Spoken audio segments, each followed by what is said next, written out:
dalam operasi pertamanya pada hari Selasa, perlawanan Lebanon mengumumkan telah membombardir pusat komando divisi Golan Israel di Pangkalan Nafah dan resimen artileri dan brigade lapis baja divisi Golan 210 di Pangkalan Yarden dengan tembakan roket yang gencar. Tembakan roket juga menyebabkan kebakaran di beberapa wilayah di Galilea Utara yang diduduki Israel.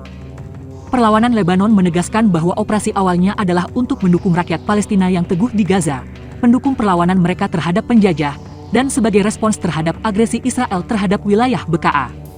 Dalam pernyataan kedua yang diterbitkan oleh Hizbullah, Gerakan Perlawanan Lebanon menyatakan bahwa mereka menargetkan barak Brennit Israel dengan senjata yang tepat yang mengonfirmasi serangan langsung.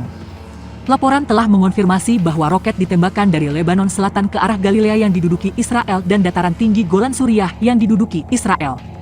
Dalam pernyataan ketiga yang diterbitkan pada hari Selasa, Hizbullah menyatakan, untuk mendukung rakyat Palestina yang teguh di jalur Gaza dan sebagai bentuk solidaritas atas perlawanan mereka yang berani dan terhormat, dan sebagai tanggapan atas pembunuhan yang dilakukan oleh musuh Israel di kota Deir Kanoun Ras Al Ain, para pejuang perlawanan Islam pada hari Selasa, 20 Agustus 2024, menargetkan markas besar Brigade ke-146 di Jatun dengan tembakan roket Katyusha.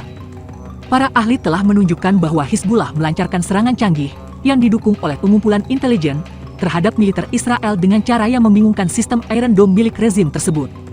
Tentara pendudukan Israel mengakui terjadinya kebakaran di pemukiman Israel di Gadot di Golan Utara yang diduduki akibat jatuhnya roket, dan menyatakan bahwa tim pemadam kebakaran sedang berupaya memadamkan api. Media Israel juga mengakui bahwa sekitar 100 roket diluncurkan dari Lebanon menuju lembah Hula dan Golan. Media Ibrani melaporkan bahwa beberapa ledakan terdengar di Galilea Atas, serta sirene berbunyi di Ortal di Golan Utara dan di pemukiman Gadot dan lembah Hula. Setelah serangan di Lebanon, penduduk pemukiman Gaton, Yehiam, Ein Yaakov, Manot dan Mitzpe Hila di Galilea Barat diperintahkan untuk tinggal di dekat tempat yang dibentengi, tambah media Israel. Di Galilea Atas, tentara Israel meminta agar para pemukim yang masih berada di Kiryat Shmona tetap tinggal di dekat kawasan yang dilindungi, dan Dewan Galilea Atas menyatakan bahwa mereka memberitahu penduduk permukiman yang dievakuasi agar tetap tinggal di dekat kawasan yang dilindungi. Mayoritas warga Israel di utara telah mengevakuasi permukiman mereka dengan perkiraan bervariasi antara 75.000 hingga 300.000 warga Israel yang melarikan diri.